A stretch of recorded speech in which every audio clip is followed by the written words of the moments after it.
Hello dear students, स्वागत है आप सभी का आपके अपने ही यूट्यूब चैनल पर। In today's video we are going to discuss worksheet number 9 for the class 9 subject science. Okay, तो आज का हमारा टॉपिक रहने वाला है मोशन को ही कंटिन्यू करते हुए चलेंगे। लास्ट वीडियो में हमने बात करी थी कि मोशन क्या होता है, तो वहाँ हमने समझा था कि motion is the shifting of the position में बदलाव होना with respect to time is called as motion. यानी कि किसी एक टाइम में अगर हमारी पोजीशन ए है एंड टाइम t1 मान लेते हैं एंड टाइम 2 में हमारी पोजीशन बी है, यानी कि हमारी पोजीशन में वेरिएशन देखा गया, चेंज हुआ, यानी कि we would be said to be in motion. कहा जाएगा कि हम मोशन में हैं, या वो ऑब्जेक्ट मोशन में होगा जो ये चेंजेस दिखा रहा है अपनी पोजीशन में। Okay, so let's move ahead now. आज की वर्कशीट में हम देखिए क्या बात करने वाले हैं। You must have seen these sign boards. आपने ये दो साइन बोर्ड्स हमको दिखाए हुए हैं। ये साइन बोर्ड्स आपने देखे होंगे रोड पे जब भी आप ट्रेवल करते हैं। आप क्या समझते हैं इन साइन बोर्ड से? Why are they shown on the roads at multiple places. आप देखते हैं ट्रेवल करते समय आपको रास्ते में कई जगह ये साइन बोर्ड्स आपको देखने को मिलते हैं। केवल एक जगह नहीं, बार बार कुछ डिस्टेंस के बाद, कुछ डिस्टेंस के इंटरवल के बाद ये रिपीट होते हैं, बार बार हमको देखने को मिलते हैं। तो इनका मतलब क्या होता है? तो ये साइन बोर्ड्स हमारे देखिए दो तरह के साइन बोर्ड्स हैं। एक तो हमारा स्पीड लिमिट बताता है हमको कि आप मैक्सिमम कितना स्पीड अटेन कर सकते हैं इस पोजीशन पे। पोजीशन से मतलब है इस लोकेशन पे कितना स्पीड अलाउड है। दूसरा कि आप कितना स्पीड से ट्रेवल कर रहे हैं, कितना डिस्टेंस आपने ट्रेवल कर लिया है, ये बताता है ना। तो हम किसी स्टेट में एंट्री लेते हैं तो वहाँ पे पता पड़ जाता है हमको कि आप इस स्टेट में इतना अंदर घुस चुके हैं, या ये वाला स्टेट या ये वाला सिटी, ये वाला लोकेशन अभी इतना किलोमीटर दूर है, हमको ये बताया जाता है। तो वो तो हमारा एक तरह से मार्क्स होते हैं। लेकिन यहाँ पे क्या है, ये वाला जो साइन बोर्ड है देखिए 15 किलोमीटर पर आवर, ये आपको स्पीड बता रहा है कि आप किस स्पीड से ट्रैवल कर रहे हैं। प्लस ये वाला जो बोर्ड है ये हमें बता रहा है कि किस स्पीड से आपको ट्रैवल करना है। आप हैवी व्हीकल यूज़ कर रहे हैं या लाइट व्हीकल यूज़ कर रहे हैं, उसके बिहाफ पर आपको एक स्पीड बता दी जाती है कि आपको अपने व्हीकल के अकॉर्डिंग अपना स्पीड को लिमिट रखना है। जैसे आप बाय कार ट्रैवल कर रहे हैं तो 50 किलोमीटर पर आवर की स्पीड को आप अप्रोच कर सकते हैं। लेकिन अगर आप हैवी व्हीकल का इस्तेमाल कर सकते हैं, जैसे कर रहे हैं, जैसे कि ट्रक है, ट्रॉली है, तो आप 40 किलोमीटर पर आवर की स्पीड से ज़्यादा की स्पीड पर किसी इस लोकेशन पर जहाँ पर भी ये मार्क आप देखेंगे आप ट्रैवल नहीं कर सकते। इस पर फाइन भी होता है। ठीक, तो इस दो तरह के हमारे पास साइन बोर्ड्स होते हैं। तो पहले ये जो ब्लू वाला है ये तो हमें अपने व्हीकल में ही देखने को मिल जाता है, जहाँ पे हमारा स्पीड पता चल रही होती है हमको कि हम किस स्पीड से ट्रैवल कर रहे हैं, है ना। और दूसरा जो येलो वाला साइन बोर्ड है ये हमको रोड पर देखने को मिलता है, जो हमारी स्पीड को लिमिट करने के लिए हमको एक एडवाइस देता है कि आपको क्या स्पीड यहाँ पे चूज़ करना है। चलिए आगे बात करते हैं। तो these sign boards indicate the maximum speed limit for the vehicle allowed on the road to prevent accident, है ना। तो बेसिकली स्पीड को लिमिट करने का अगर गवर्नमेंट के थ्रू ही ये सारे स्टेप्स लिए जाते हैं, स्पीड डिसाइड की जाती है कि किस लोकेशन पे कितना स्पीड का मार्जिन हमको लेके चलना है। तो ये सारा डिसाइड करने का मकसद क्या है? टू प्रिवेंट एक्सीडेंट होने से बचाना। स्पीड लिमिट करने का एक बेसिक हमारा मकसद ये होता है कि अकॉर्डिंग टू द लोकेशन वहाँ पे किस तरह का ट्रैफिक रहता है। कई बार आपने देखा होगा किसी रोड से अगर आप ट्रैवल कर रहे हैं तो वहाँ पे कई सारे एनिमल्स का भी इंटरफेरेंस होता है, आना जाना लगा रहता है, कोई एनिमल आ रहा है, निकल रहा है, गुजर रहा है। तो ऐसी रोड्स पर ख़ास साइन बोर्ड्स लगे रहते हैं। वहाँ पे एनिमल्स का भी साइन बोर्ड्स पर एनिमल भी इंडिकेटेड रहता है कि यहाँ पे ये एनिमल एक्टिव है, तो आप अपनी स्पीड को खुद से ही इतना किसी एक ख़ास स्पीड पे 40-50 पे आप इसको लेकर चलेंगे, उससे ज़्यादा आप अपना स्पीड को नहीं बढ़ाएंगे। तो ये सारा एक तरह से गाइडलाइन होता है जो हमको हेल्प करता है प्रिवेंट करने से एक्सीडेंट को, ताकि हमारा खुद का एक्सीडेंट हो, ना हम किसी और के एक्सीडेंट के लिए काम करें, मतलब हमारी वजह से किसी और को भी हार्म ना पहुँचे। If any violate these limits, अगर कोई पाया जाता है इन लिमिट्स को वायलेट करते हुए, यानी कि जो आपको बता दिया गया है कि आपको इतना लिमिट में व्हीकल अपना रन करना है, अगर उससे ज़्यादा स्पीड के साथ आप व्हीकल रन कर रहे हैं तो then you are liable for चालान कट सकता है आपको फॉर ओवर स्पीडिंग, स्पीड बढ़ाने के लिए। ये तो आप सभी जानते हैं।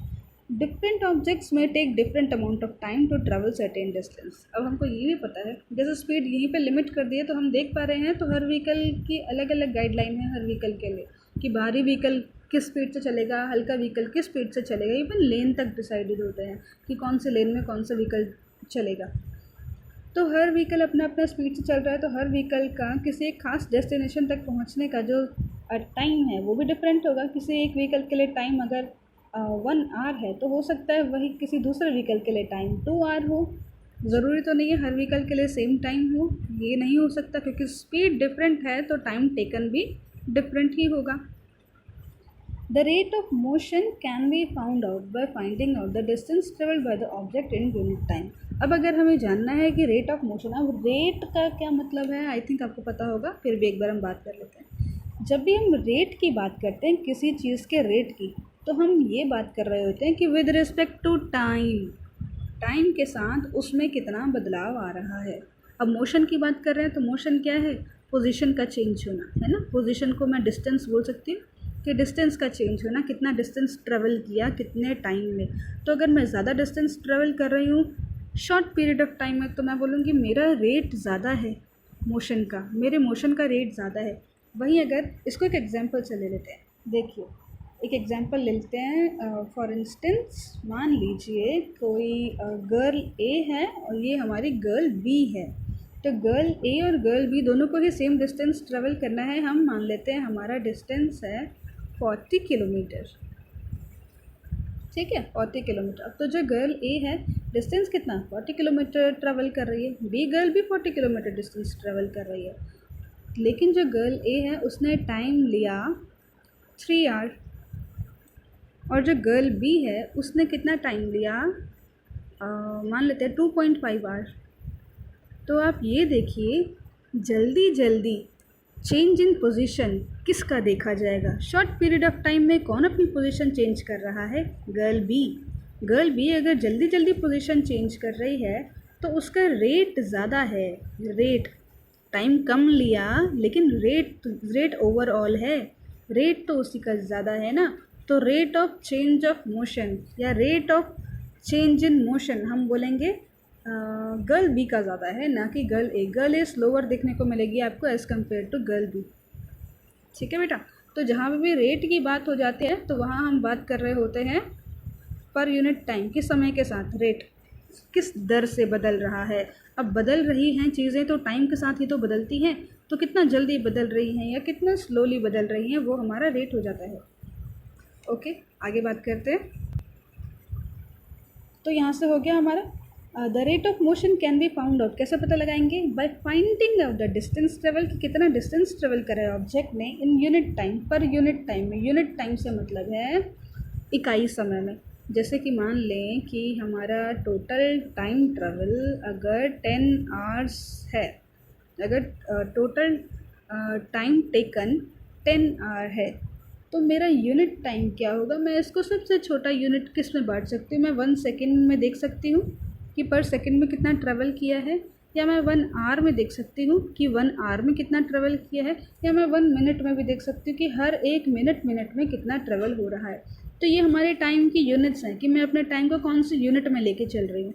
तो जब हम यूनिट में चेक करेंगे इसको, हम 10 आवर को यूनिट में कन्वर्ट कर देंगे, यूनिट टाइम में चेंज कर देंगे। चाहे तो आप सेकंड में कन्वर्ट कर सकते हैं। सेकंड में कन्वर्ट करने के लिए आपको क्या करना होगा, 1 आवर में 3600 यानी कि 3600 सेकेंड्स होते हैं, तो 10 आवर्स से मल्टीप्लाइड बाय 3600 करना पड़ेगा। तो ये आपका सेकंड हो गया, इतना सेकेंड्स निकल के आएगा। आपको आवर में करना है तो 10 आवर्स तो है ही, तो 10 से आप डिवाइड कर देंगे। मिनट में करना है तो आपको उसको मिनट में चेंज करने के लिए 60 से मल्टीप्लाई करना पड़ेगा, है ना। तो इस तरह से हम अपना यूनिट टाइम निकाल लेंगे। अभी हमारे सामने न्यूमेरिकल्स आएंगे तो आपको ये बात भी आसानी से क्लियर हो जाएगी, ठीक। तो चलिए आगे बात करते हैं। तो यही जो हमारा वैल्यू निकल के आएगी इसको हम स्पीड बोलेंगे। क्या क्या आया speed, distance per unit time, कि कितना डिस्टेंस मैंने ट्रेवल किया और कितना मैंने टाइम लिया, that would be called as are speed. ये तो आप पहले से ही जानते हैं कि इसको स्पीड बुलाते हैं। वेरी गुड, आइए आगे बढ़ते हैं। तो देखिए अब हमारा एसआई यूनिट क्या होने वाला है स्पीड का। अगर ये मेरा स्पीड है तो स्पीड का एसआई यूनिट क्या होगा ये आप जानते होंगे, लेकिन उसको याद करने की ज़रूरत नहीं है बेटा, इसको हम डिराइव भी कर सकते हैं। देखिए कैसे डिराइव करेंगे। ये आपका डिस्टेंस है, हमने देखा है speed is equal to distance upon time. तो ऊपर डिस्टेंस है, नीचे टाइम है, तो डिनोमिनेटर में न्यूमरेटर में डिस्टेंस, डिनोमिनेटर में टाइम। डिस्टेंस का यूनिट क्या होता है, डिस्टेंस का यूनिट होता है मीटर। टाइम का यूनिट क्या होता है, टाइम का यूनिट होता है सेकंड।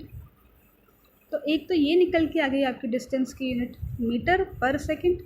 दूसरा KMPS में देखें तो, या ये तो हमारा SI यूनिट हो गया, ठीक है। दूसरा देखें तो अगर आप इसको किलोमीटर पर आवर में देखो तो डिस्टेंस कितना हो जाएगा, डिस्टेंस का यूनिट क्या हो जाता है हमारा किलोमीटर, और टाइम का यूनिट क्या होता है आवर। तो हम इसे किलोमीटर पर आवर में भी देख सकते हैं, ठीक है। तो वो हम SI यूनिट को जनरली हम लेकर चलते हैं। तो जब हम SI यूनिट की बात करेंगे तो हम इसको मीटर पर सेकंड लेकर चलेंगे, मीटर पर सेकंड। या हो सकता है क्वेश्चन में आपसे इस तरह से पूछ लिया जाए कि किलोमीटर पर आवर में बताओ या किलोमीटर पर सेकंड में बताओ, तो आपको इसको इसमें कन्वर्जन करने पड़ सकते हैं। अदरवाइज़ जब आप कैलकुलेशन करेंगे तो आपको मीटर पर सेकंड में ही कैलकुलेट करना होगा। SI यूनिट में लेकर चलते हैं हम। चलिए आगे बढ़ते हैं। अब जो हमारी स्पीड है वो हमारी एक स्केलर क्वांटिटी है। अब क्या होता है स्केलर क्वांटिटी, देखो एक क्वांटिटी है, क्वांटिटी जिसका कुछ मेजर होता है, नाप होता है, साइज़ होता है। स्पीड एक क्वांटिटी है, साइज़ होता है ना। हम बात करते हैं 10 किलोमीटर पर सेकेंड या 20 किलोमीटर पर आवर, जो भी है, जिस तरह से भी हम इसको डिफ़ाइन करेंगे। तो एक क्वांटिटी, एक साइज़ है इसका। तो ये सारी क्वांटिटीज़ के दो टाइप्स होते हैं, एक होता है स्केलर वाला, दूसरा होता है वेक्टर वाला। तो vector quantity and scalar quantity. हम बोल रहे हैं कि जो हमारी स्पीड है that is a scalar quantity. Scalar से क्या मतलब है, स्केलर से मतलब है कि क्वांटिटी के पास साइज़ तो होगा, साइज़ यानी कि मैग्नीट्यूड, मैग्नीट्यूड तो होगा, लेकिन इसके पास डायरेक्शन नहीं होगा। देखिए जब भी हम स्पीड की बात करते हैं तो हम डायरेक्शन की कभी भी बात नहीं करते कि किस डायरेक्शन में मूव कर रहा है। डायरेक्शन को कभी ध्यान में नहीं दिया जाता स्पीड की बात करते समय। लेकिन वहीं अगर किसी क्वांटिटी की बात करते समय मैग्नीट्यूड तो ऑब्वियसली होगा ही होगा, मैग्नीट्यूड के बिना तो क्वांटिटी हो ही नहीं सकती। लेकिन मैग्नीट्यूड मतलब साइज़, कुछ नाप। लेकिन अगर डायरेक्शन भी है तो हम उसको बुलाएंगे कि वो एक वेक्टर क्वांटिटी है, तो वो कहलाएगी हमारी वेक्टर क्वांटिटी, ठीक। तो जैसे यहाँ पे स्पीड है, यहाँ पे आपको वेक्टर का एग्जांपल देने के लिए मैं बता देती हूँ। जिस तरह से स्पीड हमारा स्केलर क्वांटिटी है, उसी तरह से वेलोसिटी हमारी वेक्टर क्वांटिटी है। वेक्टर वेलोसिटी क्या है, वेलोसिटी भी स्पीड ही है, लेकिन जब स्पीड की मैं डायरेक्शन के साथ बात करती हूँ कि इस तरफ मूव कर रहा है, किसी एक पर्टिकुलर डायरेक्शन में हम बात करेंगे कि इसकी डायरेक्शन मूव करते समय ये डायरेक्शन रही या मूव करते समय वो डायरेक्शन रही। जैसे आपने कुछ क्वेश्चंस देखे होंगे कि Reema moves 10 kilometre in south direction, then she returns to north and move and travel 5 kilometre वगैरह। तो यहाँ पे हम डायरेक्शन की जब बात कर ले रहे हैं तो वो वेलोसिटी हो जाएगा, ठीक है, या वो वेक्टर क्वांटिटी हो जाएगा। और जब भी हमने डायरेक्शन की बात नहीं करी तो वो केवल हमारा स्केलर क्वांटिटी के रूप में ही जाना जाएगा। ओके, आई होप आपको समझ आ गया होगा। आगे बढ़ते। देखो most of the time the objects at different speeds, object हमारा मूव करता है with different speed due to various reason. अब आप खुद को ही समझ लीजिए, आप कहीं अगर ट्रैवल करते हैं तो क्या आप कंसिस्टेंट स्पीड के साथ चलते हैं? आपकी स्पीड क्या अगर आपने घर से, ऐसा होता है कि आपने घर से कदम बाहर निकाला, आपकी स्पीड 4 किलोमीटर पर आवर थी, या 4 तो बहुत ही कम हो गया, इसको 24 मान लेते हैं। ऐसा हो सकता है कि आपने घर से कदम बाहर निकाला और आपका पहला कदम ही आपको 24 किलोमीटर पर आवर की स्पीड के साथ आगे लेते हुए चला, और जब आप अपने डेस्टिनेशन तक पहुँचे तब भी आप 24 किलोमीटर पर आवर की स्पीड से ट्रेवल कर रहे थे, और इन बिटवीन भी आपकी स्पीड सेम ही मेंटेन थी। ऐसा कभी नहीं होता, ना हो सकता है, ये हो भी नहीं सकता। ऐसा क्यों? रास्ते में कई तरह के ऑब्स्टिकल्स आते हैं, रास्ता हमारा चेंज करता है, टर्न्स आते हैं, कई बार रोड इतना क्लियर नहीं होता, कई बार ट्रैफिक ज़्यादा होता है, तो कई कारणों से जो हमारा स्पीड है वो डिफ़र करता है। कई बार हमारी स्पीड ज़्यादा हो जाती है, कई बार हमारी स्पीड कम भी होती है। तो हम ये तो नहीं बोल सकते ना कि मैं इस स्पीड से ट्रेवल कर रही हूँ कंसिस्टेंटली। कांस्टेंट स्पीड कांस्टेंट नहीं रहता। तो लेकिन अगर मुझे जानना है कि मेरा स्पीड क्या रहा थ्रू आउट, पूरे रास्ते जहाँ मैंने ट्रैवल, जब तक मैंने ट्रैवल किया शुरुआत से, मेरे इनिशियल पॉइंट से लेके फाइनल पॉइंट तक, फाइनल डेस्टिनेशन तक, मैं अगर बोलूँ तो मेरा स्पीड क्या रहा, तो हम क्या कैलकुलेट करेंगे और कैसे कैलकुलेट करेंगे? तो इस समय जो मैं अपनी स्पीड की बात करूँगी वो मैं बात करूँगी अपनी एवरेज स्पीड की। वो बात कहलाएगी एवरेज स्पीड। अब एवरेज टर्म आप समझ चुके होंगे। एवरेज क्या होता है?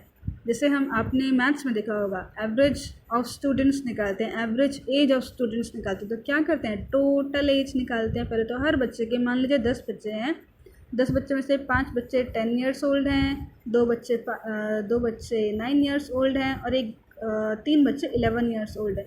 तो आप क्या करेंगे? 11 × 3, 9 × 2, 10 × 5, और इन सबको प्लस कर देंगे। ये हो गए सारे 10 बच्चे, और इन सबको डिवाइड कर देंगे किससे? कि कितने स्टूडेंट्स थे। 10 स्टूडेंट्स थे तो 10 से डिवाइड कर देंगे। यही होता है एवरेज निकालने का तरीका। सिमिलरली यहाँ पर भी ठीक उसी तरह हमको एवरेज स्पीड निकालनी है। तो अब हमारा स्पीड निकालने का तरीका हमें पता है, speed is equals to distance upon time होता है। डिस्टेंस हम टोटल डिस्टेंस लेके चलेंगे। डिस्टेंस का टोटल कितना हमने ट्रेवल किया, मान ले, जैसे यहाँ हमें दिया गया है एग्जाम्पल में, मान लें हमने 100 किलोमीटर ट्रेवल किया, तो डिस्टेंस हमारा टोटल डिस्टेंस हो जाएगा 100 किलोमीटर। डिवाइड करेंगे टोटल टाइम से, जैसे हमने टोटल नंबर ऑफ स्टूडेंट से डिवाइड करा था, तो यहाँ पे टोटल टाइम टेकन से हम डिवाइड करेंगे। मान लीजिए 100 किलोमीटर ट्रेवल करने के लिए हमको 4 आवर का टाइम लगा, तो इन दोनों को हम आपस में जब डिवाइड कर देंगे तो हमें क्या मिल जाएगा? 25 किलोमीटर पर आवर। कि कंसिस्टेंटली तो नहीं, लेकिन अगर मैं देखूँ तो मैं हर घंटे में 25 किलोमीटर ट्रैवल करते हुए आई हूँ। आई बात समझ आपको? तो इस तरह से हम एवरेज स्पीड कैलकुलेट कर सकते हैं। हम किसी एक through out constant speed maintain करके नहीं चलते, या फिर कभी हम किसी एक पॉइंट पे अगर अपनी स्पीड की बात करें तो हम उसको इंस्टेंट स्पीड बुलाते हैं, कि उस एक पॉइंट पर मेरी कितनी स्पीड है ना। आप इंस्टेंट स्पीड को तो जान सकते हैं कि किसी एक खास पॉइंट पे, पॉइंट ऑफ टाइम पे हमारा क्या स्पीड है, वो आप अपने ओडोमीटर में देख के बता सकते हैं, अपने स्पीडोमीटर में देख के बता सकते हैं। लेकिन कांस्टेंट स्पीड से ट्रेवल कर रहे हो हम, ये तो हो नहीं सकता। तो उस केस में हम क्या करेंगे? हम केवल एवरेज स्पीड निकाल कर अपना एक एवरेज स्पीड को पता लगा सकते हैं कि थ्रू आउट मेरा स्पीड क्या रहा होगा, लेकिन एवरेज के फॉर्म में, कांस्टेंट नहीं हो सकता। तो आई होप आपको समझ आ गया होगा। अब आप यहाँ देखिए, ये पर आर है, ये जो आर है ये यूनिट टाइम है, हमने यूनिट टाइम में निकाला है ना। चलिए आगे देखिए, कुछ क्वेश्चंस दिए गए हैं आपको, इनको भी एक बार डिस्कस कर लेते हैं। पहला क्वेश्चन है हमारे पास, how do we define speed को हम कैसे डिफाइन करेंगे? आपको ऊपर दिया गया है, स्पीड की यूनिट भी बताइए, SI unit. Why do we consider the average speed of an object? Average speed क्यों लेके चलते हैं कंप्लीट जर्नी के लिए? केवल स्पीड क्यों नहीं निकालते हम? कि हम केवल स्पीड नहीं निकाल सकते, हमको एवरेज स्पीड ही निकालना पड़ेगा। क्यों? इसका जवाब भी मैंने आपको बहुत अच्छे से यहाँ समझा दिया है, बाकी आप वर्कशीट को पढ़ के भी इसका आंसर दे सकते हैं। Can speed of an object be zero? क्या स्पीड ज़ीरो हो सकती है? Give reason for your answer. ये आप सोच के बताएं, speed is equals to zero कैसे हो सकता है? डिस्टेंस अपॉन टाइम आपका फॉर्मूला है, ठीक है। डिस्टेंस ट्रेवल, टाइम टेकन, क्या ऐसा होगा कि स्पीड ज़ीरो हो जाए? ये भी आप बता देंगे। जिस तरह से आपने डिस्टेंस कैन बी ज़ीरो और नॉट का आंसर बहुत अच्छे से दिया है, उसी तरह से ये भी बता सकते हैं आप। Question number 4, a car travels 20 kilometre in first hour of its journey. पहले 1 घंटे में तो 20 किलोमीटर ट्रैवल किया, सेकेंड आवर में 30 किलोमीटर ट्रैवल किया, and 40 kilometre in third hour. तो हम देख रहे हैं 3 घंटों की बात करिए। पहले घंटे में 20 किलोमीटर, फिर एक और घंटा 30 किलोमीटर, फिर एक और घंटा और 40 किलोमीटर। तो एवरेज स्पीड आप निकाल लेंगे कि डिस्टेंस कितना टोटल ट्रैवल किया होगा और टाइम टोटल क्या लिया होगा। आपको ये ध्यान रखना है कि डिस्टेंस और टाइम आप टोटल ही लेकर चलेंगे, total distance travelled and total time taken, ठीक। और ये जो 30 किलोमीटर इन सेकेंड आवर की बात करा, ये नेक्स्ट 30 किलोमीटर है और ये नेक्स्ट 40 किलोमीटर है, ठीक है। अगले 30 किलोमीटर और अगले 40 किलोमीटर, ये 20 में ही एडअप होता हुआ नहीं चलेगा। आई थिंक एक बार इसको ढंग से और मैं भी रीड कर लेती हूँ। देखिए, a car travels 20 kilometer in first hour of its journey, 30 kilometer in second hour and 40 kilometer in third hour. Calculate its average speed. तो इसको हम एक सेकेंड